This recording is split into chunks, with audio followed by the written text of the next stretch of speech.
దేవుడు మనకు అనుగ్రహించిన దివ్య వర్తమానము యోహాను సువార్త 19వ అధ్యాయము 30వ వాక్యము. యోహాను సువార్త 19వ అధ్యాయము 30వ వాక్యము.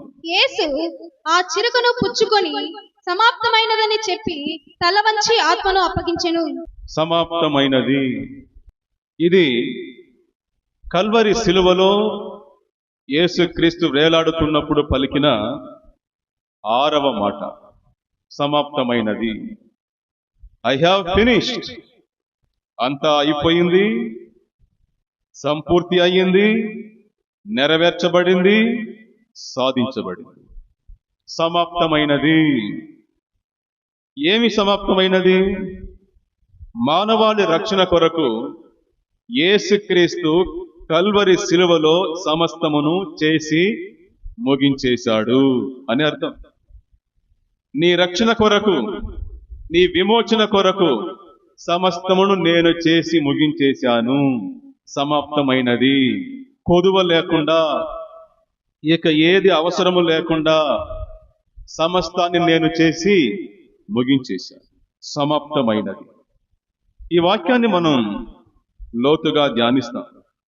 కల్వరి శిలువలో ప్రాణం విడిచే ముందు యేసు ప్రభు పలికిన ఈ మాట మనకందరికీ జీవాన్ని ఇచ్చే మాట, ఉత్తేజాన్ని ఇచ్చే మాట, బలపరచే మాట. వాక్యం అంటుంది,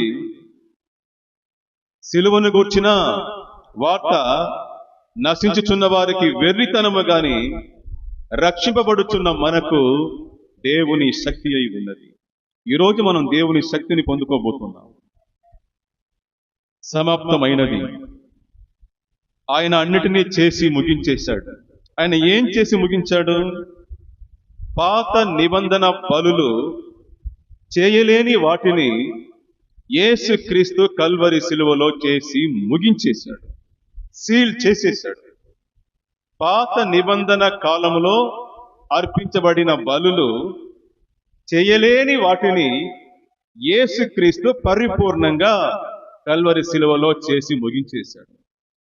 పాత నిబంధన కాలంలో మనుషులు పాప విమోచన కొరకు లేక పాప పరిహారం కొరకు బలులు అర్పించేవారు. ఏటేటా మనం ఇంతకు ముందే చదివినాము. హెబ్రీలకు 1 నుండి 20 వరకు గల వాక్య భాగంలో ప్రజలు ఏటేటా ఏం చేస్తారట? బలులు అర్పిస్తూ ఉంటారు. ఏటేటా అనేది చాలా ముఖ్యమైన పదం. ప్రతి సంవత్సరము వారి యొక్క పాపం యొక్క పరిహారార్థం కొరకు లేక పాపం యొక్క పరిహారము కొరకు వారు బలులు అర్పిస్తూ ఉండేవారు. ప్రతి సంవత్సరం అర్పిస్తూ ఉంటారట. ఎందుకు ప్రతి సంవత్సరం అర్పిస్తూ ఉంటారు? ఎందుకంటే వారు అర్పిస్తున్న బలులు వారిని పరిపూర్ణంగా రక్షింపనేరవు, పరిపూర్ణ సిద్ధి కలుగజేయ నేరవు. చూడండి, హెబ్రీలకు 10వ అధ్యాయంలో ఉండండి అందరూ. ఆ బలులు తెచ్చేవారికి అది ఎన్నడనూ సంపూర్ణ సిద్ధి కలుగజేయ నేరవు. వారెందుకు ప్రతి సంవత్సరం బలులు అర్పిస్తున్నారంటే వారి మనస్సాక్షి పరిపూర్ణంగా పరిశుద్ధపరచబడలేదు. వారి పాపాలు ఇంకా జ్ఞాపకానికి వస్తానే ఉంది. అందువలన వారు ప్రతి సంవత్సరం వెళ్ళి దేవుని ఆలయంలో వారి యొక్క పాపము కొరకు పరిహారార్థ బలి పశువును అర్పిస్తూ ఉంటారు. కానీ అవి వారి పాపములను పరిపూర్ణంగా విడిపించలేదు. ఏలయనగా ఎడ్ల యొక్కయు మేకల యొక్కయు రక్తము పాపములను తీసివేయుట అసాధ్యము. మరి ఎందుకయ్యా దేవుడు ఆ బలులు అర్పించమని ఆజ్ఞ ఇచ్చాడంటే తాను చేసిన పాపము ఎంత భయంకరమైనది అనే దాన్ని తెలుసుకోవడానికి, రక్షణ యొక్క అవసరమును గుర్తించడానికి దేవుడు ఆ బలులను అనుమతించాడు. ఆ ఎడ్ల యొక్కయు మేకల యొక్కయు రక్తము పాపమును తీసివేయదు. ఏం చేస్తుంది? పాపమును కప్పుతుంది. అంతే. పాపమును కప్పుతుంది అంటే వారి పాపానికైన శిక్షను వాయిదా వేస్తుంది. పాపం ఇంకా అక్కడ ఉంది, శిక్ష ఉంది, కానీ శిక్ష వెంటనే అమలు చేయబడకుండా ఏం చేస్తుంది? ఆ శిక్షను వాయిదా వేస్తుంది. పాత నిబంధన బలులు ఆ రక్తము పాపాన్ని తీసివేయదు, పాపాన్ని కప్పి పెడుతుంది. ఉదాహరణకు ఇదేంటిది? పెన్ ఇక్కడ ఉంది. పాత నిబంధన బలులు ఏం చేస్తుందంటే ఆ ఎడ్ల యొక్కయు మేకల యొక్క రక్తము ఈ పెన్నాను కప్పేస్తుంది. ఏం చేశాను ఇప్పుడు? నేను కప్పేశాను, కానీ లోపల పెన్ను ఉంది, కనబడలేదు. ఎందుకు కనబడలేదు? నేను ఖర్చు వేసి దాన్ని కప్పేశాను, గుడ్డ వేసి కప్పేశాను, కానీ లోపలైతే పెన్ను అట్నే ఉంది. ఇదే పాత నిబంధన కాలంలో ఎడ్ల యొక్కయు మేకల యొక్క బలులు లేక వాటి రక్తము పాపమును కప్పివేసింది గాని పూర్తిగా తీసివేయలేదు. కానీ యేసుక్రీస్తు రక్తము, హల్లెలూయా, యేసుక్రీస్తు రక్తం ఏం చేసిందంటే పూర్తిగా అక్కడ నుండి పాపాన్ని తీసివేసేసింది. Praise God. పాపాన్ని పూర్తిగా అక్కడ నుండి తీసివేసేసి మనల్ని పరిశుద్ధపరిచేసింది. కాబట్టి యేసుక్రీస్తు కల్వరి శిలువలో బలి అయిన తరువాత మరలా బలులు అవసరము లేదు. మనకు మరలా యేసుక్రీస్తు కల్వరి శిలువలో ప్రతి సంవత్సరము బలి అవ్వాల్సిన అవసరము లేదు. ఆయన పనిని ఒక్కసారే చేసి ముగించేశాడట. చూడండి 10వ వాక్యం అంటుంది, యేసుక్రీస్తు యొక్క శరీరము ఒక్కసారి అర్పించబడుట చేత ఆ చిత్తమును బట్టి మనము పరిశుద్ధపరచబడి ఉన్నాము. హల్లెలూయా. మనము పరిశుద్ధపరచబడి ఉన్నాము. యేసుక్రీస్తు యొక్క ఒక్క బలి చేత మనందరము పరిశుద్ధపరచబడి ఉన్నాము. పాత నిబంధన కాలంలో భక్తులు బలులు అర్పించారు, కానీ వారు పరిశుద్ధపరచబడలేదు. ఎందుకంటే ఆ రక్తము, వారు అర్పించిన బలి రక్తము వారి పాపాన్ని తీసివేయదు కాబట్టి. కానీ యేసుక్రీస్తు యొక్క రక్తము పాపాన్ని తీసివేసేస్తుంది కాబట్టి అది మనలను పరిపూర్ణంగా పరిశుద్ధపరుస్తుంది. చూడండి 12వ వాక్యములో, ఈయన అయితే పాపముల నిమిత్తమై సదాకాలము నిలుచు ఒక్క బలిని అర్పించేశాడు. సదాకాలము నిలుస్తుంది ఆ బలి యొక్క పవర్, సదాకాలం ఉంటుంది. కానీ పాత నిబంధన కాలములో భక్తులు అర్పించిన బలులు ఏటేటా వారికి పాపాన్ని గుర్తు చేస్తూ ఉంటుంది. కానీ యేసుక్రీస్తు యొక్క ఒక్క బలి సదాకాలానికి మనల్ని పరిశుద్ధపరిచేసింది. మనం ఏటేటా వెళ్ళి పరిశుద్ధపరచుకోవాల్సిన అవసరము లేదు. ఏటేటా వెళ్ళి మనం బలి ఇవ్వాల్సిన అవసరం లేదు. ఏటేటా వెళ్ళి బాప్తిసం తీసుకోవాల్సిన అవసరము లేదు. ఒక్కసారే జీవితంలో బాప్తిసం. ఎందుకంటే ఒక్కసారి యేసుక్రీస్తు కల్వరి శిలువలో బలి చేసి ఆ విమోచన కార్యాన్ని పరిపూర్ణంగా చేసి ముగించేశాడు. 14వ వాక్యం అంటుంది, ఒక్క అర్పణ చేత ఈయన పరిశుద్ధపరచబడు వారిని సదాకాలమునకు సంపూర్ణంగా చేసేసాడు. బ్రదర్, ఇప్పుడు అక్కడ ఏమీ లేదు. మన జీవితంలో ఇప్పుడు ఎటువంటి పాపము లేదు. యేసుక్రీస్తు మనల్ని సదాకాలానికి నీతిమంతులుగా పరిశుద్ధులుగా చేసేసాడు. సో క్రొత్త నిబంధన బలి అయిన యేసుక్రీస్తు యొక్క బలియాగము పాపమును పూర్తిగా తీసివేసేసింది. రోమీలకు రాసిన పత్రిక 5వ అధ్యాయము 18వ వాక్యములో బైబిల్ చెప్తుంది, యేసుక్రీస్తు కల్వరి శిలువలో చేసిన ఒక్క పుణ్య కార్యము వలన కృపాదానము మనుషులందరికీ జీవప్రదమైన నీతిని ప్రసాదించింది. Praise the Lord. యేసుక్రీస్తు కల్వరి శిలువలో చేసిన ఒక్క పుణ్య కార్యము, ఆ ఒక్క బలి ఏం చేసింది? మనుషులందరికీ జీవప్రదమైన నీతిని ప్రసాదించింది. అనగా దేవుని ముందు మనల్ని నీతిమంతులుగా నిలబెట్టేసింది. ఇప్పుడు మన జీవితంలో ఏ పాపము లేదు. దేవుడు మనల్ని ఎలా చూస్తాడు? పరిశుద్ధులుగా, నీతిమంతులుగానే మనల్ని చూస్తాడు. హెబ్రీయులకు 7:28 వాక్యం అంటుంది, ఈయన ఆ ప్రధాన యాజకుల వలె మొదట తన సొంత పాపముల కొరకు, తరువాత ప్రజల పాపముల కొరకును దినదినము బలులు అర్పింపవలసిన అవసరము గలవాడు కాడు. తన్ను తాను అర్పించుకున్నప్పుడు ఒక్కసారి ఈ పని చేసి ముగించెను. ఒక్కసారి ఆ పని చేసి ముగించేశాడు. చప్పట్లు కొట్టి యేసయ్యను మహిమపరుస్తాం. ఒక్కసారే, చెప్పండి, ఒక్కసారే. పాత నిబంధన కాలంలో భక్తులందరూ కూడా ఏటేటా దినదినము యాజకులు బలులు అర్పిస్తూ ఉండేవారు.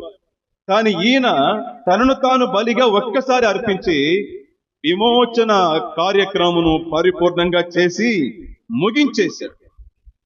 ఇప్పుడు మనం పాపులం కాదు, ఎవరు? నీతిమంతులం. ఎప్పటిదాకా? సదాకాలం. ఆమేన్. ఈ సత్యాన్ని మీరు గ్రహిస్తే మీ ముఖాలు అట్నే కళకళలాడుతుంది, హృదయాలు అట్నే సంతోషంతో ఉప్పొంగుతుంది, పైకి ఎగురుతుంది, లోపల గంతులు వేస్తారు. ఆమేన్. సదాకాలానికి ఆయన మనల్ని నీతిమంతులుగా చేసేశాడు. మనం ఇప్పుడు అపవిత్రులం కాదు. ఎవరు మనము? పవిత్రులం, పరిశుద్ధులం, నీతిమంతులం. బ్రదర్, యేసుక్రీస్తు యొక్క రక్తము ముందుకు ప్రవహించింది, వెనుకకు ప్రవహించింది. ఆయన కల్వరి శిలువలో కార్చిన రక్తము ఇలా ముందుకు ప్రవహించింది, వెనక్కు ప్రవహించింది. అంటే పాత నిబంధన కాలములో భక్తులుగా జీవించిన వారు సైతం యేసుక్రీస్తు రక్తము లేకుండా పరలోకానికి వెళ్ళలేరు. ఈ భక్తులందరూ కూడా బలులు అర్పించడం ద్వారా వాళ్ళ దేవునికి నమ్మకంగా బతికారు. బలులు అర్పించి నమ్మకంగా బతికారు. కానీ వాళ్ళు అలా బతికినా కూడా వారు చనిపోయిన తర్వాత పాతాళం యొక్క అధికారం కిందనే ఉండినారు వాళ్ళు. ఎందుకంటే వారు పాపాలు పరిపూర్ణంగా తీసివేయబడలేదు కాబట్టి. ఎప్పుడైతే యేసుక్రీస్తు కల్వరి శిలువలో రక్తము కార్చి మరణించాడో ఆ తర్వాత పాతాళంలో ఉండిన భక్తులు కూడా పరిశుద్ధులయ్యి పరలోకానికి తీసుకుని పోబడ్డారు. అందుకే వాక్యం అంటుంది, యేసుక్రీస్తు మరణించినప్పుడు సమాధులు తెరవబడి పరిశుద్ధులు లేపబడ్డారంట. ఒక సాక్ష్యాన్ని ఇచ్చాడు. ఆయన రక్తము పాత నిబంధన కాలంలో దేవునికి భక్తిగా జీవించిన వారిని సైతము పరిశుద్ధపరచింది. ఒక సాక్షిని దేవుడు అక్కడ చూపించాడు ఆయన మరణ సమయములో. హల్లెలూయా. ఆయన రక్తము మన ముందున్న పూర్వీకులను పరిశుద్ధపరిచింది, ఇప్పుడు మనల్ని పరిశుద్ధపరుస్తా ఉంది, ఇక రాబోయే తరాలన్నింటినీ కూడా పరిశుద్ధపరుస్తుంది. ఆయన రక్తము, ఆయన కల్వరి శిలువ బలియాగము అంత పరిపూర్ణమైనది. ఆయన ఒక్కసారి ఆ పని చేసి ముగించేశాడు. సమాప్తమాయను. అందుకే కీర్తనలు 32:1-2 అంటుంది, తన అతిక్రమములకు పరిహారము నొందినవాడు, తన పాపములకు ప్రాయశ్చిత్తము నొందినవాడు ధన్యుడు. యెహోవా చేత నిర్దోషిని ఎంచబడిన వాడు, ఆత్మలో కపటము లేనివాడు ధన్యుడు. యెహోవా చేత, దేవుని చేత నిర్దోషి అని ఎంచబడిన వాడు ధన్యుడు. తన పాపములకు పరిహారము నొందినవాడు ధన్యుడు. బ్రదర్, సిస్టర్, మనందరము ధన్యులము, మనందరం భాగ్యవంతులము. మన పాపమునకు పరిహారార్థము బలి పరిపూర్ణంగా చెల్లించబడింది. దేవుడు మనల్ని నీతిమంతులుగా తీర్పు తీర్చేశాడు. ఇప్పుడు మన దేవుని సన్నిధిలో నిర్దోషులుగా కూర్చొని ఉన్నాం. మన జీవితములో ఎటువంటి పాపం యొక్క మరకలు లేదు. ఆయన రక్తము సమస్తాన్ని తుడిచిపెట్టేసి. హెబ్రీయులకు 10:20 అంటుంది, ఆయన రక్తము వలన పరిశుద్ధ స్థలమునందు ప్రవేశించుటకు మనకు ధైర్యము కలిగి ఉన్నది. హల్లెలూయా. యేసుక్రీస్తు కార్చిన రక్తము వలన ఇప్పుడు మనము మహా పరిశుద్ధ స్థలములోనికి వెళ్ళగలుగుతున్నాము. ఆ ధైర్యం మనకు కలిగింది. పాత నిబంధన కాలములో మేకల యొక్క, ఎడ్ల యొక్క బలులు అర్పించేవారు. బలులు అర్పించేసి వచ్చేవలసిందే. దేవుని యొక్క మహా పరిశుద్ధ స్థలంలోనికి వెళ్ళలేరు వాళ్ళు. ఎందుకంటే వాళ్ళ పాపాలు తీసివేయబడలేదు కాబట్టి వారు బలులు అర్పించినా కూడా లోపలికి దేవుని దగ్గరకు వెళ్ళలేరు. కానీ ఇప్పుడు మనమైతే ఎక్కడ ఉన్నా పరలోకమందున్న తండ్రి అని పిలవగలుగుతున్నాము. కారణం ఏమిటంటే మన యొక్క పాపములు మొత్తము తీసివేయబడింది యేసుక్రీస్తు యొక్క రక్తము వలన. సో యేసయ్య రక్తం వలన ఇప్పుడు ధైర్యంగా మనం దేవుని దగ్గరకు వెళ్తూ ఉన్నాము. పరలోకమందున్న తండ్రి అని పిలుస్తూ ఉన్నాము. ఆ రోజుల్లో అట్లా కాదు. వారు యాజకుల దగ్గరకు వెళ్ళాలి. యాజకులు వీరి కోసం బలులు అర్పిస్తారు. యాజకుడు, ప్రధాన యాజకుడు సంవత్సరానికి ఒక్కసారి వీళ్ళ పక్షాన దేవుని యొక్క మందిరంలోనికి వెళ్తాడు. వారు వెళ్ళలేరు. కానీ ఇప్పుడు అందరం వెళ్తున్నాం దేవుని దగ్గరకు. కారణము మన పాపాలు తీసివేయబడింది, మనం పరిశుద్ధులమయ్యాము. హెబ్రీయులకు 4:16 అంటుంది, కనుక మనము కనికరింపబడి సమయోచితమైన సహాయం కొరకు కృప పొందునట్లు ధైర్యముతో కృపాసనం వద్దకు చేరుదము. ఇప్పుడు ధైర్యంగా మనం దేవుని దగ్గరకు వస్తా ఉన్నాం. ఎందుకంటే మన మనస్సాక్షి క్లీన్ అయిపోయింది. యేసుక్రీస్తు యొక్క బలి రక్తము మనల్ని పరిపూర్ణమైన పరిశుద్ధులుగా నీతిమంతులుగా చేసేసి సమాప్తమైనది. హల్లెలూయా. నిన్ను పరిశుద్ధపరిచే కార్యము, నిన్ను నీతిమంతునిగా చేసే కార్యము, నిన్ను రక్షించే కార్యము సమాప్తమైనది. యేసుక్రీస్తు కల్వరి శిలువలో చేసి ముగించేశాడు ఎన్నటెన్నటికి. సమాప్తమైనది అని యేసు ప్రభు పలికిన మాట ఆ రోజుల్లో చాలా విరివిగా ఉపయోగించే ఒక మాట. ప్రత్యేకంగా దాన్ని బ్యాంకుల్లో ఉపయోగిస్తారు. అది బ్యాంకుల్లో ఉపయోగించే ఒక ఆర్థిక లావాదేవీకి సంబంధించిన ఒక మాట. ఆ మాట టెటెలస్టాయ్. బైబిల్ యొక్క మూల భాషలో ఏమని ఉంది? టెటెలస్టాయ్, సమాప్తమైనది. చెప్పండి, టెటెలస్టాయ్. అందరూ చెప్పండి, చెప్పండి రా. టెటెలస్టాయ్ అంటే సమాప్తమైనది అనగా ఈ మాట బ్యాంకులో ఉపయోగిస్తారు. ముఖ్యంగా బ్యాంకు వారు కొందరికి లోన్లు ఇస్తారు. ఆ లోను అప్పు అంతా చెల్లించబడిన తర్వాత, రుణమంతా కట్టేసిన తర్వాత ఆ పత్రం మీద ఏం చేస్తారు? వారికి ఇచ్చిన రుణ పత్రం మీద 2 గీతలు అడ్డుగా వేసి అక్కడ రాస్తారు టెటెలస్టాయ్, అనగా రుణమంతా, అప్పు మొత్తము చెల్లించబడింది. ఇక వీరి పేరు మీద ఎటువంటి అప్పు లేదు. దీన్ని తెలియపరిచే పదమే సమాప్తమైనది అను పదం. సిస్టర్, బ్రదర్, యేసు మన రుణమంతటిని చెల్లించేశాడు, అప్పు మొత్తము తీర్చేశాడు, బాకీ మొత్తము కట్టేశాడు. దేవునికి మనము చెల్లించవలసిన అప్పు. ఈ లోకంలో బాగా గమనించండి, ఇప్పుడు బ్యాంకు వాళ్ళు 50 లక్షల రూపాయలు అప్పు ఇచ్చారు, లోన్ ఇచ్చారు. దేనికి ఇచ్చారు లోను?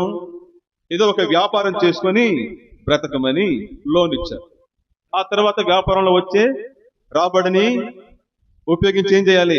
ఆ అప్పును వడ్డీతో సహా ఇన్స్టాల్మెంట్ లో కట్టుకుంటూ రావాలి.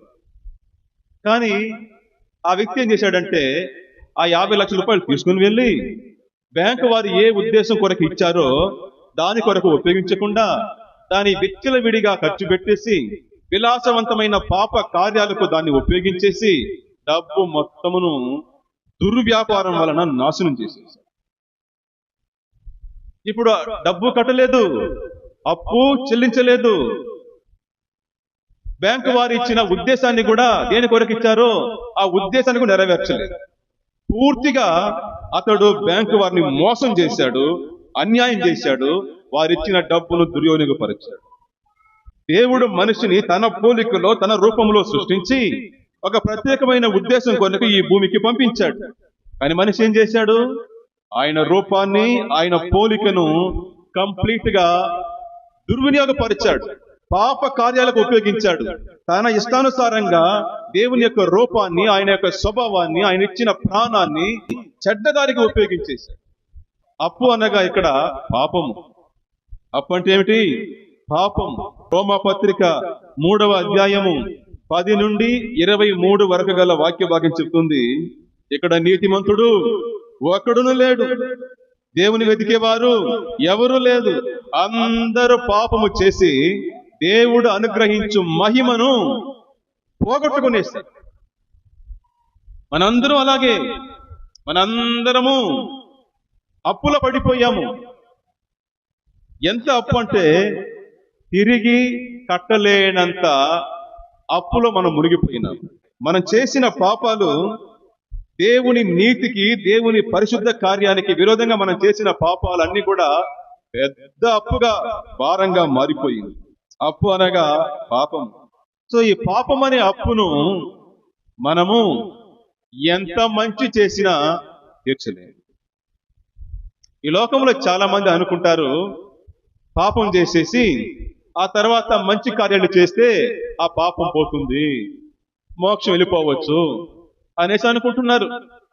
పాపాలు చేయడము, ఆ తర్వాత పాపం కొరకు, ఆ పాప పరిహారం కొరకు దాన ధర్మాలు చేయడము, గుడులకు ఏదైనా సేవ చేయడము, గుడులకు ఇవ్వడము, అనాథలకు డబ్బులు ఇవ్వడము, ఇలా చేస్తే, ఇలాంటి పుణ్యకార్యాలు చేస్తే మనం చేసిన పాపాలు పోతుంది అనే ఒక మూఢనమ్మకంలో ఉన్నారు. అది ఎలా సాధ్యం? ఒక కుండలో విషం కలిపిన పాలు ఉంది, బాగా గమనించిన, కుండలో విషం కలిపిన పాలు ఉంది. ఆ కుండలో నువ్వు ఇంక ఎంత మంచి పాలు పోసినా అది విషమే. అంతే.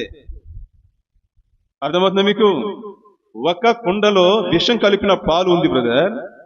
ఇంకా ఆ కుండలో నువ్వు ఎంత మంచి పాలు పోసినా, చిక్కటి పాలు పోసినా, చక్కటి పాలు పోసినా అది విషమే. అది విషమే. సాంబార్లో బల్లి పడిపోయింది. సాంబార్లో బల్లి పడిపోయింది. ఆ తర్వాత నువ్వు ఎంత మంచి సాంబార్ దాంట్లో పోసినా అది విషమే. అది కలుషితం అయిపోయింది.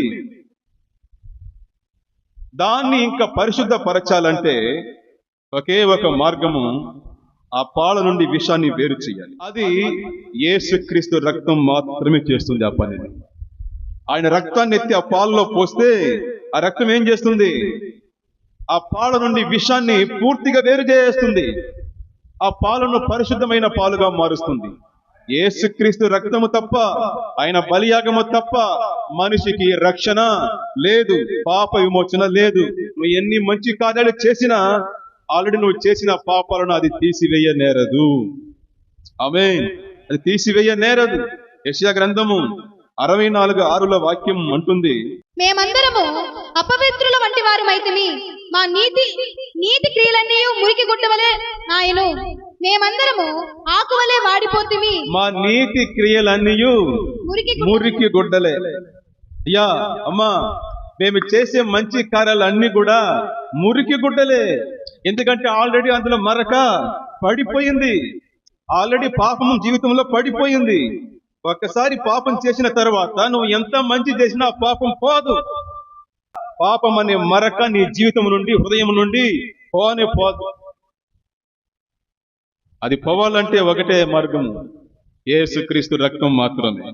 మలాకి 3:2 అంటుంది, ఆయన చాకలివాని సబ్బు వంటివాడు. యేసుక్రీస్తు ఎవరు? చాకలివాని సబ్బు వంటివాడు. ఆయన శిలువ బలియాగము మాత్రమే ఒక మనిషి యొక్క జీవితం నుండి మరకను తొలగిస్తుంది. పాపం అనే మరకను తొలగిస్తుంది. అంతేగాని మనం ఎంత మంచి కార్యాలు చేసినా పాపం మాత్రము పోదు. అలా పొయ్యేదిగా ఉంటే యేసు ఎందుకు రావాలండి? మంచి కార్యాలు చేస్తే, పుణ్య కార్యాలు చేస్తే పాపం పోతుంది అని అంటే దేవుడు ఎందుకు వస్తాడు ఈ భూమికి? ఎందుకు రక్తం కారుస్తాడు? ఎందుకు సిలువలో అంత ఘోరమైన మరణాన్ని అనుభవిస్తాడు? అపోస్తుల కార్యములు 10వ అధ్యాయంలో ఒక ఇంట్రెస్టింగ్ అయిన మ్యాటర్ ఉంది. చూడండి, అక్కడ కొర్నేలి అనే ఒక శతాధిపతి, అతడు భక్తి పరుడంట. అతని గురించి వాక్యం చెప్తుంది 2వ వాక్యంలో, అతడు భక్తి పరుడు, తన ఇంటి వారందరితో కూడా దేవుని యందు భయభక్తులు గలవాడు, ప్రజలకు బహుధర్మములు చేసేవాడు, ఎల్లప్పుడూ దేవునికి ప్రార్థన చేసేవాడు. ఇంకా ఆయన గురించి 22వ వాక్యం అంటుంది, నీతిమంతుడు, దేవునికి భయపడువాడు, యూదా జనులందరి వలన మంచి పేరు పొందినవాడు. ఏం బ్రదర్? కొర్నేలి అంత మంచివాడు, అతన్ని చెడ్డవారని చెప్పి ఒక్కడు కూడా లేదు. కొర్నేలి అనేవాడు రోమా ప్రభుత్వం కింద పనిచేసే ఒక శతాధిపతి, సెంచురియన్. మామూలుగా అలాంటి వారంటే యూదులకు అస్సలు నచ్చదు. కానీ అతని గురించి యూదులు ఏమంటున్నారు? ఈ కొర్నేలి చాలా మంచివాడు, వాడు యెహోవాను నమ్ముకున్నాడు, భక్తిపరుడు, ఎల్లప్పుడూ ప్రార్థన చేసేవాడు, పనిలో ఉన్నా కూడా 3వ గంటకు ప్రార్థన చేస్తున్నాడు మధ్యాహ్నం పూట. మనం బాగా తినేసి నిద్రపోతున్నాం మధ్యాహ్నం పూట, కానీ అతడు పనిలో తినేసి ఏం చేస్తున్నాడు? ప్రార్థన చేస్తున్నాడు. అంత భక్తిపరుడు. కానీ దేవుని దూత వచ్చి దర్శనమిచ్చి అంటున్నాడు, కొర్నేలి, నీ యొక్క భక్తి జీవితం, నీ దాన ధర్మాలు, నీ ప్రార్థనలు దేవుని సముఖానికి జ్ఞాపకార్థంగా వచ్చి చేరింది. కానీ అంత మాత్రాన నువ్వు పరలోకానికి వచ్చేయలేవు నాయన. అంత మాత్రాన నువ్వు పరలోకానికి వచ్చేయలేవు. నీ దాన ధర్మాలను రక్షించవు, నీ భక్తిని రక్షించవు, నీ మంచి పేరును రక్షించవు. నీకు ఆ రక్షణ వాక్యాన్ని తెలియజేయడానికి యోప్పే పట్టణానికి మనుషుల్ని పంపించి, అక్కడ పేతురు ఉన్నాడు, అతను పిలిపించు, అతడు వచ్చి మీకు రక్షణ వాక్యాన్ని బోధిస్తాడు. చూడండి 11:14 అనుకుంటా. నీవును నీ ఇంటి వారందరూ ఏ మాటల వలన రక్షణ పొందుదురో ఆ మాటలు అతడు నీతో చెప్పును.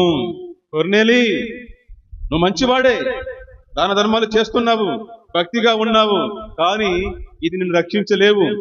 నువ్వు రక్షింపబడాలంటే యేసుక్రీస్తు కావాలి. యేసు లేకుండా, ఆయన రక్తముతో కడగబడకుండా పాప విమోచన, రక్షణ లేదు. కాబట్టి పేతురుని పిలిపించి రక్షణ వాక్యాన్ని విను, అప్పుడే రక్షణ వస్తుందన్నాడు. పేతురు వచ్చాడు, రక్షణ సందేశాన్ని ప్రకటించాడు. వారంతా యేసుని నమ్ముకున్నారు. ఇమిడియట్ గా ఆ రాత్రి అందరికీ బాప్తిసం ముగించబడింది. హల్లెలూయా.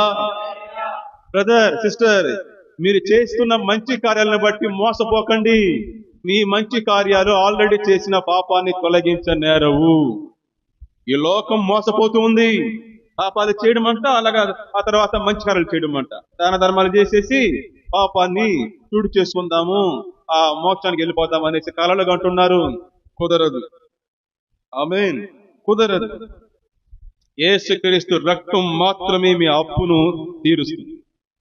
యేసుక్రీస్తు కల్వరి శిలువలో రక్తము కార్చి మన యొక్క అప్పునంతా చెల్లించేశారు. ఈ దృశ్యాన్ని ఒకసారి ఆలోచించండి. బ్యాంక్ వాళ్ళు నీకు అప్పు ఇచ్చారు, నువ్వు కట్టలేదు, నువ్వు దాన్ని చెడ్డ పనికి ఉపయోగించేసావు, స్వార్థానికి ఉపయోగించేసావు. వడ్డీ రోజు రోజు పెరిగిపోయింది. ఎంతకంటే తిరిగి నీవు చెల్లించలేనంతగా అప్పు పెరిగిపోయింది. ఇప్పుడు బ్యాంక్ మేనేజరు నీకు నోటీస్ ఇవ్వడానికి రెడీ చేసేసాడు. చట్ట ప్రకారం నిన్ను శిక్షించడానికి నోటీసు నీకు జారీ చేయబోతున్నారు. ఆ నోటీసు, ఆ పత్రము బ్యాంకు మేనేజర్ ముందుకు వచ్చింది. మేనేజర్ ఇప్పుడు సంతకం చేయబోతున్నాడు. అప్పుడు ఆ సమయము బ్యాంక్ మేనేజర్ యొక్క రూమ్ లోనికి ఒకడు ఎంటర్ అయ్యాడు. Excuse me sir. లోపల ఒక అతను ఎంటర్ అయ్యాడు. ఎవరండి మీరు? ఐఎమ్ జీసస్ క్రైస్ట్, నేను యేసుక్రీస్తుని అన్నాడు. ఇక్కడేం పని మీకు? అప్పు కట్టేదానికి వచ్చాను. ఎవరి అప్పు? మీరు ఇప్పుడు సంతకం పెట్టబోతున్నారే, అతని అప్పునే. ఎంత కట్టదారు? మొత్తం. హల్లెలూయా. మొత్తం చెల్లించబడింది. యేసుక్రీస్తు మన అప్పును పూర్తిగా చెల్లించేశారు. ఆయన నోటు సంతకం పెట్టబోతున్నవాడు ఇప్పుడు అప్పు పత్రాన్ని తెచ్చి అందులో 2 గీతలు వేసేసి అడ్డుగా రాస్తున్నాడు. బ్యాంక్ మేనేజరు, టెటలెస్టాయ్, సమాప్తమైనది, అప్పు చెల్లించబడింది, ఇక మన పేరు మీద ఒక్క పైసా కూడా అప్పు లేదు. మనం ఇప్పుడు నీతిమంతులం, ఇప్పుడు పరిశుద్ధులం. మన జీవితం మీద ఇప్పుడు ఒక్క పాపం కూడా లేదండి. ఒకే ఒక పాపం కూడా లేదు. హల్లెలూయా. ఆయన మన అప్పునంతా చెల్లించేశాడు. తిరిగి మన పాపాలు ఏది కూడా జ్ఞాపకానికి రాదు. ఆయన చేసుకోడు. కొన్ని రోజుల క్రితము నా బండిని పోలీసు వాళ్ళు పట్టేసి హెల్మెట్ వేయలేదని చెప్పి ఏం చేశారంటే ఫైన్ వేసేసారు. అది ఆన్లైన్లో కట్టాలి. నేను వెంటనే వెళ్ళి ఆన్లైన్ ఓపెన్ చేసి చూస్తే వాళ్ళు అప్పుడే వేశారు. క్షణానికి అక్కడ ఆన్లైన్ చూస్తే నా బండి నంబరు, ఎక్కడ పట్టారు, దేనికి పట్టారు, ఎంత డబ్బు, 140 రూపాయలు అప్పుడు ఫైన్ వేసేసినారు. ఇమీడియట్ గా నా పేరు మీద 140 రూపాయలు అక్కడ బాకీ ఉంది. కట్టకపోతే శిక్షింపబడతాం. ఆ తర్వాత నేను వెళ్ళి ఆన్లైన్ లో ఇంకొక యాప్ ఓపెన్ చేసి అక్కడ ఆ అమౌంట్ కట్టేశాను. కట్టేసిన తర్వాత మళ్ళీ ఈ యాప్ ఓపెన్ చేసి చూస్తే అక్కడ ఏమీ లేదు. బండి పేరు లేదు, చలాన్ లేదు, ఫైన్ లేదు. ఎందుకంటే అప్పు చలాన్ కట్టబడింది, ఫైన్ కట్టబడింది కాబట్టి ఇప్పుడు అక్కడ నా పేరే లేదు, బండి పేరే పూర్తిగా లేదు. ఆ విధంగా యేసుక్రీస్తు మన అప్పును చెల్లించేశాడు. పరిశుద్ధంగా, నీతిగా ఈ భూమి మీద జీవించడానికి దేవుడు మనల్ని పంపించాడు. కానీ మనం పాపం చేసి ఆయన పరిశుద్ధతలో, ఆయన నీతిలో అప్పు అయిపోయినాము. ఆ అప్పంతటిని యేసు ప్రభు చెల్లించేసి మనకి క్లీన్ షీట్ ఇచ్చేశాడు. పరిశుద్ధులు, నీతిమంతులు, వీళ్ళ పేరు మీద ఇప్పుడు ఎటువంటి అప్పు లేదు. మన విమోచన క్రయధనం అంతటిని యేసుక్రీస్తు చెల్లించేశాడు. చప్పట్లు కొట్టి దేవుని నామాన్ని, యేసుక్రీస్తును మహిమపరుస్తాం. యేసుక్రీస్తును మహిమపరుస్తాం. మంచిది. సమాప్తమైనది అని యేసు ప్రభు ఈ మాటను ఎలా పలికాడు అనేది ఇక్కడ చాలా ముఖ్యమైన విషయం. యేసు ప్రభువు సమాప్తమైనదని చెప్పినప్పుడు ఆ మాటను ఎలా పలికాడట ఆయన? మత్తయి సువార్త 27:50 అంటుంది, యేసు మరలా బిగ్గరగా కేక వేసి ప్రాణము విడిచెను. మరలా బిగ్గరగా కేక వేసి. సమాప్తమైనదని యేసు ఆ మాటను ఎలా పలికాడంటే సిలువలో బిగ్గరగా కేక వేసి చెప్పాడట. మార్కు సువార్త 15:37 అంటుంది, గొప్ప కేక వేశాను. హల్లెలూయా, గొప్ప కేక వేశాను. ఆయన మాటను ఏదో మామూలుగా చెప్పలేదు, అయిపోయిందిరా స్వామి, ఎక్కడో చేసి ముగించేశాను రబ్బా అని ఆయాసంతో చెప్పిన మాట కాదు అది. అది సమాప్తమైనదని యేసు ప్రభు చెప్పినప్పుడు అదేదో ఆయాసంతో కూడిన మాట కాదు, పాతాళాన్ని నరకాన్ని అద్దరగొట్టిన మాట అది. హల్లెలూయా, అది విలాప కేక కాదు, అది విజయబేరి కేక, అది దీన స్వరం కాదు, అది ధీర స్వరము, అది ధీర స్వరము. ఆయన మాట పాపము మరణముపై ఆయన సాధించిన విజయాన్ని తెలియజేస్తారు. సమాప్తమైనదని యేసు ప్రభు బిగ్గరగా కేక వేసి చెప్పాడు. ఆమేన్. అది యుద్ధంలో పోరాడి ఓడిపోయిన అమరవీరుని స్వరం కాదు. యుద్ధంలో పోరాడినాడు కానీ ఓడిపోయి ప్రాణం విడిచిన అమరవీరుడు కాదు యేసుక్రీస్తు. మరణముతో పోరాడి మరణాన్ని ఓడించిన జయస్వాలి యేసుక్రీస్తు. హల్లెలూయా. నేను ఆ మాట మరలా చెప్తాను. ఆయన యుద్ధంలో పోరాడి ఓడిపోయిన అమరవీరుడు కాదు, తన మరణముతో మరణాన్ని ఓడించిన జయశాలి యేసుక్రీస్తు. సర్వ సృష్టికి వినిపించేలా చెప్పాడు, సమాప్తమైనది, టెటెలస్టాయ్ అని గొప్ప కేక వేసి చెప్పాడు. ఇది గొప్ప కేక, సర్వ సృష్టికి వినబడేలా చెప్పాడు. ఎందుకంటే ఈ సర్వ సృష్టి కూడా మానవుడు చేసిన పాపము చేత బాధించబడింది. మానవుడు చేసిన పాపము ఈ సృష్టిని కూడా బాధించింది. అందుకే ఈ సర్వ సృష్టికి వినిపించేలా యేసు ప్రభు కేక వేశాడు, మీకందరికీ శుభవార్త చెప్తున్నాను, మీ రక్షణ కొరకైన విమోచన కొరకైన కార్యక్రమం మొత్తాన్ని నేను సిలువలో చేసి ముగించేశాను.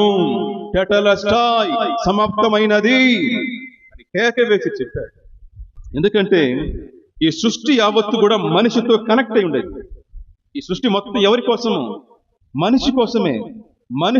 మనిషితో ఈ సృష్టి మొత్తం కనెక్ట్ అయింది. కాబట్టి మనిషి చేసిన పాపం వలన ఈ సృష్టి మొత్తమే ఇబ్బందికి లోనైపోయింది. ఇప్పుడు యేసుక్రీస్తు సర్వ సృష్టికి వినబడేలా చెప్తున్నాడు, మీ రక్షణ విమోచన కార్యక్రమాన్ని నేను ముగించేశాను, మీరు సంతోషపడండి, గంతులు వేయండి, మీకు ఇది శుభవార్త అంటున్నాడు. హల్లెలూయా, దేవునికి మహిమ కలుగును గాక. ఏ సోదరుడా సహోదరి, కల్వరి సిలువలో యేసు పెట్టిన ఈ గొప్ప కేక, సర్వ సృష్టికి వినబడేలా ఆయన పెట్టిన ఈ బిగ్గర స్వరము నీకు వినిపిస్తుందా?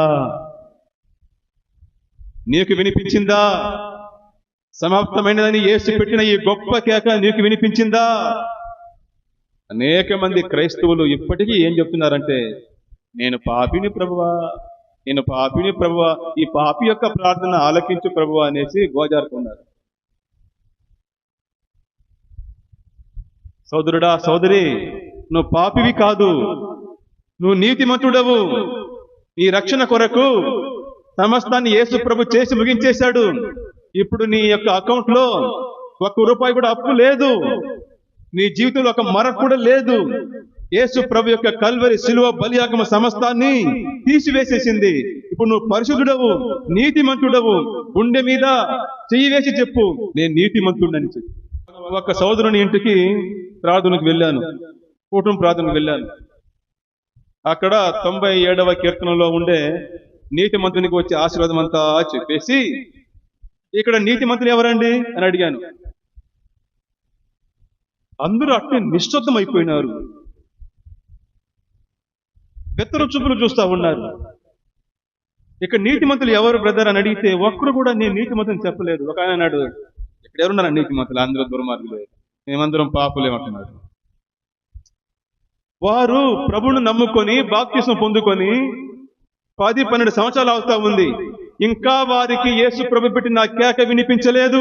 అయ్యా, నువ్వు నీతిమంతుడు అవ్వడానికి చేయవలసిన కార్యం మొత్తం నేను చేసి ముగించేశాను, ఇక నువ్వు ఏం చేయాల్సిన అవసరం లేదు, ఇప్పుడు నువ్వు నీతిమంతుడు అని యేసు ప్రభు పెట్టిన కేక ఇంకా అనేక మంది యొక్క క్రైస్తవుల చెవుల్లో ప్రవేశించలేదు.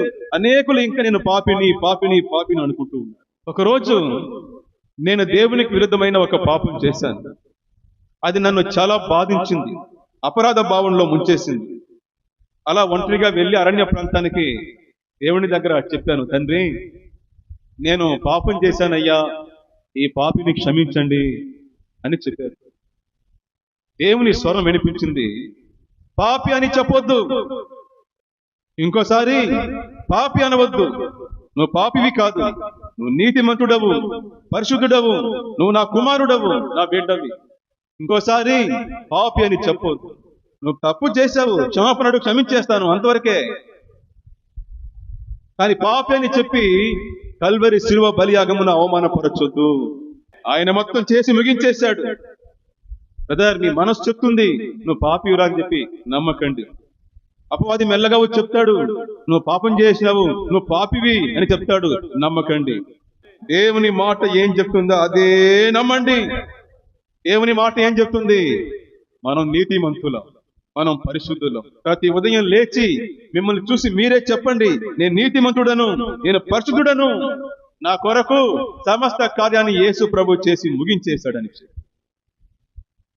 మీరు ఇంకా నేను పాపిని పాపిని అంటా ఉంటే మీ రక్షణను కోల్పోతారు. మీరు ఏనాడు చెప్పక నేను పాపినని. సాతాను మిమ్మల్ని మోసం చేస్తాడు, మీ మనసు కూడా మిమ్మల్ని మోసం చేస్తుంది. నువ్వు పాపివి, నువ్వు పాపివని చెప్తుంది, నమ్మకండి. ఇదే మన యొక్క పరిశుద్ధ జీవితానికి ఆధారము. ఇది ఏం చెప్తుందో అదే నమ్మండి. ఇది ఏం చెప్తుంది? నువ్వు నీతిమంతుడవు, నీతిమంతురాలు, దేనికి భయపడకండి. హల్లెలూయా. ఈ స్వరము యేసు ప్రభు ఏ విధంగా గొప్ప కేక వేసి చెప్పాడో అదే విధంగా మీరు కూడా గొప్ప కేక వేసి చెప్పండి, నేను నీతిమంతుడను, నేను పరిశుద్ధుడనని చెప్పండి. సాతాను అదిరిపోతాడు. మీ జీవితం యొక్క ఆశీర్వాదాలన్నీ ఓపెన్ అయ్యే గేట్ అదే. ఆమేన్. అదే ప్రతిరోజు ఉదయం లేచి ప్రార్థనలో చెప్పండి, నేను నీతిమంతుడను, నేను పరిశుద్ధుడను అని చెప్పండి. సంతోషంగా చెప్పండి. హల్లెలూయా. విజయ నినాదం చేయండి. యేసు ప్రభుతో కలిసి మీరు కూడా గొప్ప కేక వేయండి. సిలువ విలాప సందేశం కాదు, అది విజయోత్సవపు సందేశం. అయ్యా, సిలువ సంతాప సందేశం కాదయ్యా, సిలువ సంతోష సందేశం. అక్కడ మన పాపానికైన పరిహారం మొత్తము చెల్లించబడింది, మన అప్పు అంతయు తీర్చబడింది. కాబట్టి సంతోషంగా ఉండండి బ్రదర్, సిస్టర్. సమాప్తమైనది, అంతా అయిపోయింది, నెరవేర్చబడింది, సాధించబడింది, ముగించబడింది. మీ రక్షణ కొరకు చేయవలసిన కార్యం అంతా కూడా చేసి ముగించబడింది. కాబట్టి ఇక మీరు దేనికి భయపడకండి. 1 కొరింథీయులకు 15:57 అంటుంది, మన ప్రభు అయిన యేసు క్రీస్తు ద్వారా మనకు జయం అనుగ్రహించిన దేవునికి స్తోత్రం కలుగునుగాక, స్తోత్రం కలుగునుగాక.